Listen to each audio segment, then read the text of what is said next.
This is Carl from National RV Detroit, and I'm going to walk through this 2020 Flagstaff SE tent camper model 206 STSE.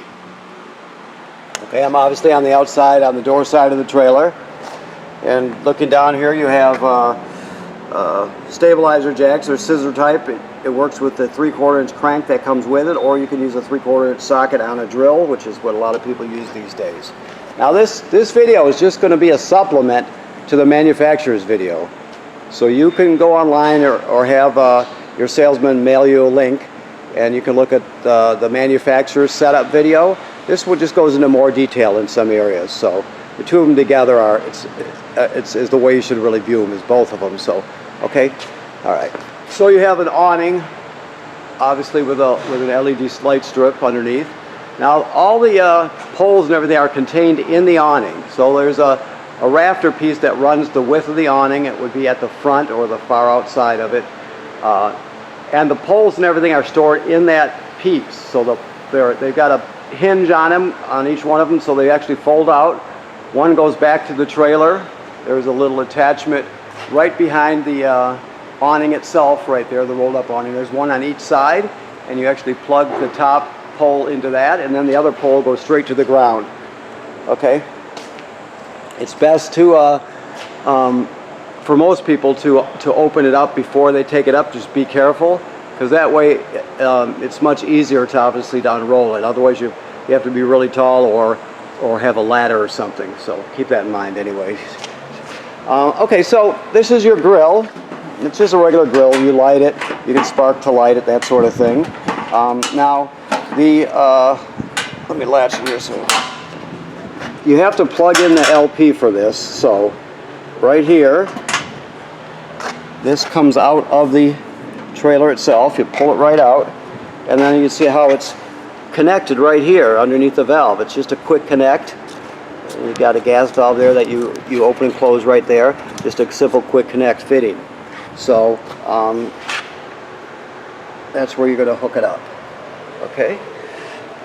Now, of course, this is just power, and you got an outside speaker and a porch light. This is a radio antenna, just radio. Of course, you have storage that you can access from the side when the bed is out, or from the top when you have it folded up. So keep that in mind. This we'll go over this a bit in a minute, but this trailer actually has a power converter, which is pretty typical in trailers. It converts 110 AC to 12 volt DC, but it also has an inverter which will invert 12 volt DC to 110 AC. So we'll talk about that in a little bit. Okay. You have a power winch. The button is right here. Now, is it winch or winch? I think winch is what we want. Oh, sorry. So it is just simply up and down. What you have to pay attention to is over here. There's this tension gauge. It's this green line right here. You can see how tight it is. That's where you want it.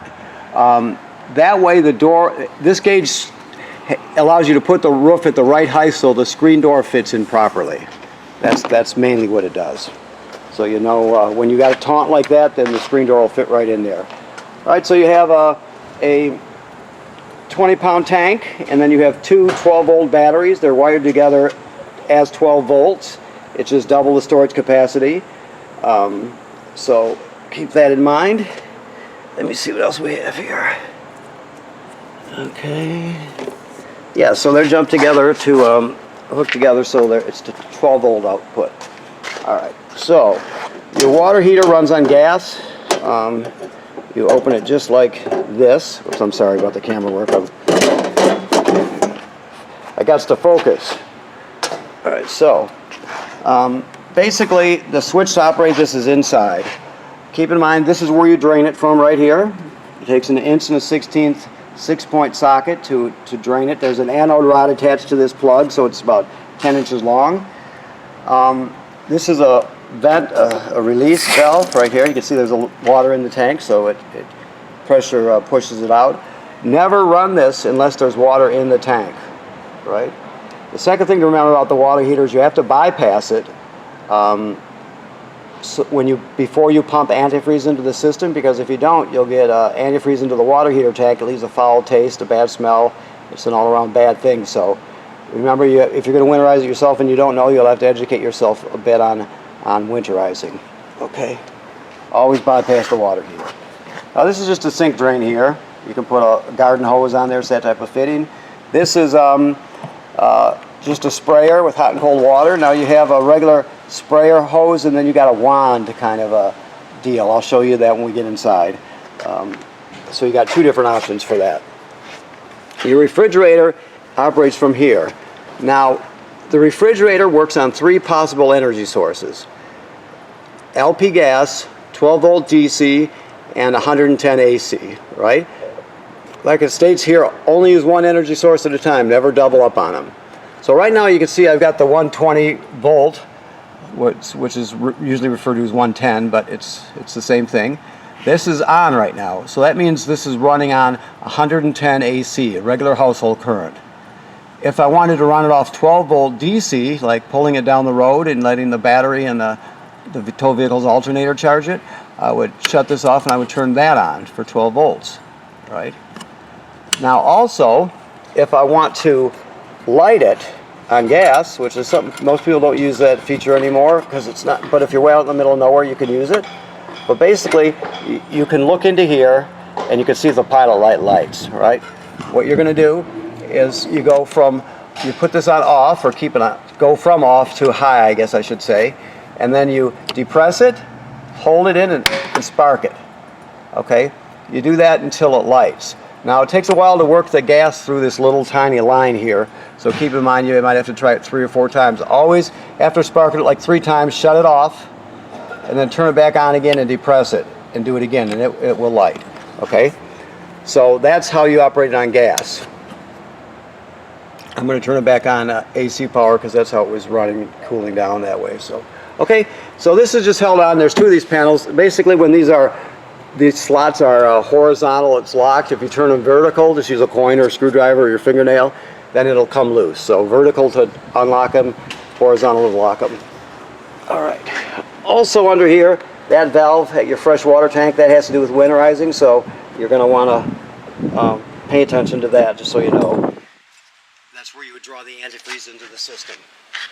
Okay, so basically the most common way to get water to this trailer is city water hookup. So you're just going to hook the hose on here, turn it on, and everything's ready to go.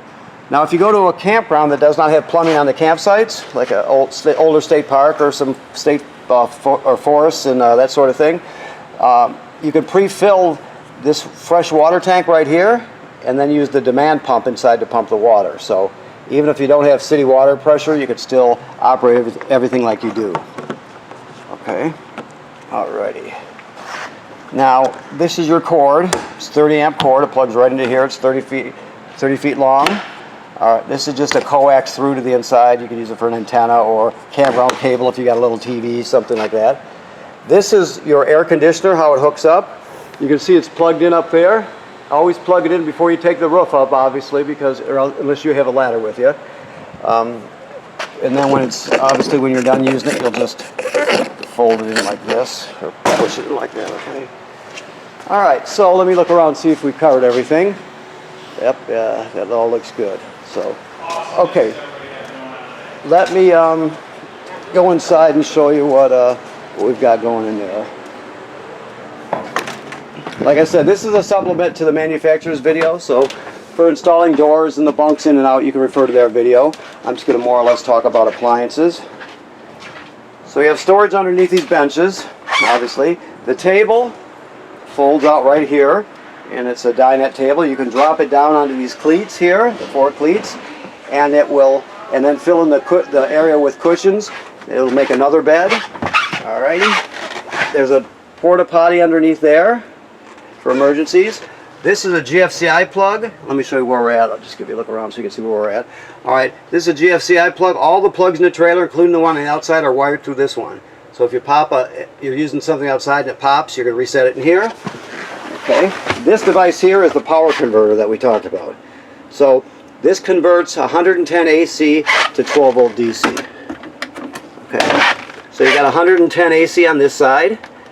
regular household type circuit breakers, and they're labeled. Then the power is converted to 12 volt DC. On this side you've got 12 volt fuses, and they're labeled down here. Okay, so if any of these fuses were to blow, they actually light up, and you can see it through this perforation here. So you can actually see it glowing through there. Also keep in mind that when you're plugged into shore power at your campground or home or wherever you're at, this will tend and charge your battery, so it'll sense how much energy your batteries need, and it'll keep both of them charged up as long as you're plugged in. So that's a really important feature, obviously. Now this does invert power too. We spoke about this briefly before. That's under here. Let me get this cushion over on this side, I guess. Alright, let me switch hands. Just pull this right out of the way for us. Okay, so this is the inverter, right? So right now we're turning the battery power, the 12 volt DC battery power, into 110 AC. This plug is the one that's attached to the inverter, so that's where you would tap into the power. Okay? To shut it off, you got to hold it for a second. Now it goes.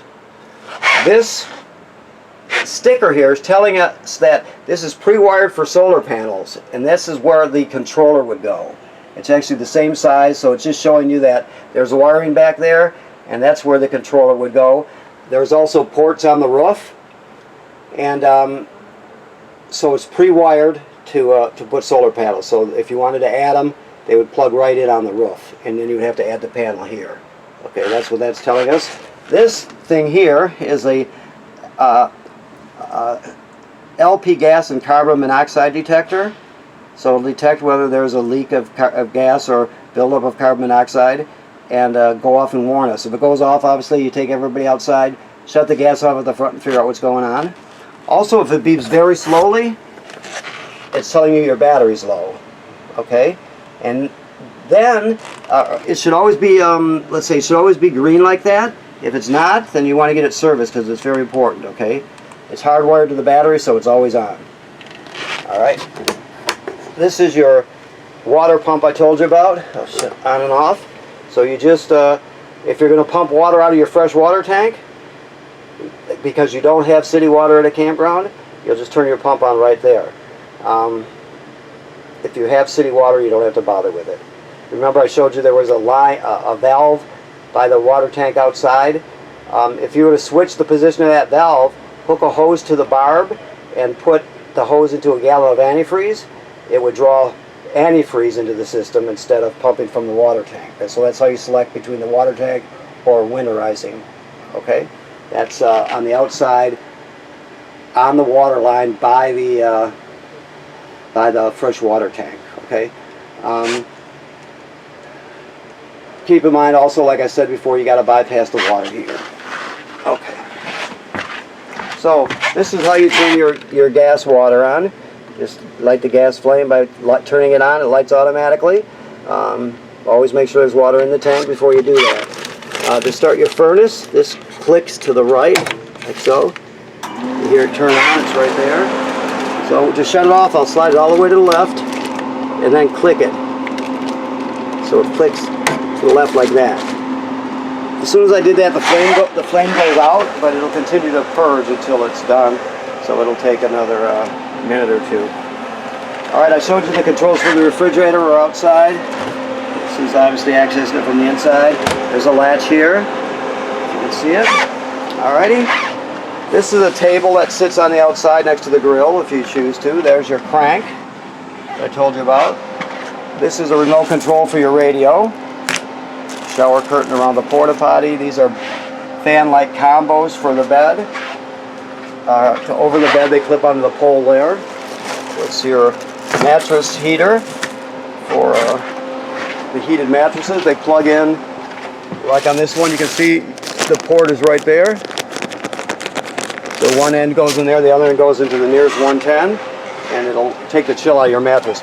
One thing to keep in mind, when you take this home, you're going to tear the plastic off the mattresses. Don't leave it on, because if water or if humidity gets underneath, it'll damage them. So you always want to take that off once you start using it. Okay. radio basically, it's very simple. You can stream with Bluetooth, so you can use your tablet or your phone to stream. You can use stream off a USB here, so you can just bring a USB stick drive and put all your favorite albums on there, wherever you want to stream off it. You have 2 speaker zones, 1 and 2. 1 is inside, 2 is outside. So there's a lot you can do with it. Now this sticker is coming off, so you're going to have to, when you come down, we'll pull this off for you and we'll affix it to something. You have to use this because this is the Wi-Fi Ranger right here, right? The Wi-Fi Ranger is a signal booster for Wi-Fi that's on your roof. Basically, it's pretty simple. The name of your Wi-Fi Ranger is this top line here, so you look for that with your phone when you're looking at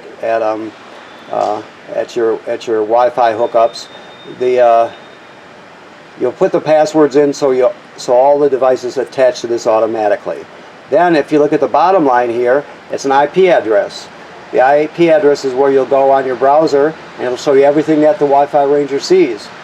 So it'll see public Wi-Fi, and if it's campground Wi-Fi, you'll identify it. If they give you a password, you'll type that in, otherwise you'll just hook up to it. So it's a really, really good signal booster for Wi-Fi. The temporary password is in the middle line, Change Me Now. So you know that's how you change the password, so you can put in something that everybody knows. Okay. There's a second function for this that most people do not use, but it's available. You can actually use cellular technology, and you can put a SIM card in it. You'd have to pay an extra fee just like you would with a phone or a tablet, you know. So that would be between you and your whoever supplies your cellular service. Okay, so keep that in mind, that can be done with this also. That's a pay feature, but the signal booster is all it's all a free thing, so that's generally what people will use. Okay, all right, so that's the Wi-Fi Ranger. Alrighty, keep in mind that there are kill switches underneath here. If I move it enough, it'll shut off because I'm just pulling it away. So if you ever have trouble with the lights going on, keep in mind there's kill switch here, and once you fold the sink down, it will kill all the power to the inside, so it can't run when you're going down the road. So, okay. Another thing to know is that this is a 3-speed fan. You have to unlock it there first, then you crank it open here, and you set the speed there. It'll do a really good job pulling the heat out when it's not quite hot enough to use the air conditioner. Of course, the air conditioner, the controls are right on it, temperature, and then 2 fan speeds and 2 air conditioning speeds. Okay, so I think we've got it here. I'm just looking around to make sure I didn't forget anything. This trailer also has a water filter by the water pump. It'll have a canister. I'm not seeing the filter at this point, but I'm going to make sure you have one here. But keep in mind you can install a water filter. If you do, you have to throw it out and change it out every season. Here it is right here. So every season you would have to install a new one. But there'll be a canister right by the water pump. You'll unscrew the canister with this. It slides up over it and you spin it off. That's the filter that goes in there. It's a carbon block filter, so it takes out solids and or it takes out sediment anyway, and it'll take out chlorine and taste and smell, that sort of thing. It just cleans up the water. It's really not so bad. It's just like I said, an activated carbon block. This, I told you there were 2 different sprayers. Here's one of them, like for the outside, and this is the other one. The end goes on, it still goes on the hose, but it's a different end, like a big wand. Okay. So remember with the filter, when you winterize the trailer in the fall, you'll take the filter out and throw it away. After you de-winterize in the spring, you'll put a new one in and use it for the season. Okay. Also, when you own a trailer, you have to inspect the seals, right? So on this particular one, on the roof, on the outside, there are corner caps, plastic black corner caps. You'll always check the seal around those, right? Make sure it's good and tight. Also, any place where anything comes through, like in this, with this particular trailer, you have the vent I showed you. You'll check around that vent, make sure the seals are really good. You do this every 3 months, right? Then when you're looking at the sides, every place you see caulk from the manufacturer, you'll check and make sure it's still got a good tight seal. If it doesn't, you touch it up. Do not use caulk from the hardware store. This particular one uses Clear ProFlex, it's called. It's made for RVs, so you don't really want to use silicone from the hardware store. It will not hold up the same. Okay. All right. So make sure you inspect your seals. That's very important. Always bypass your water heater before you pump antifreeze in. That's very important.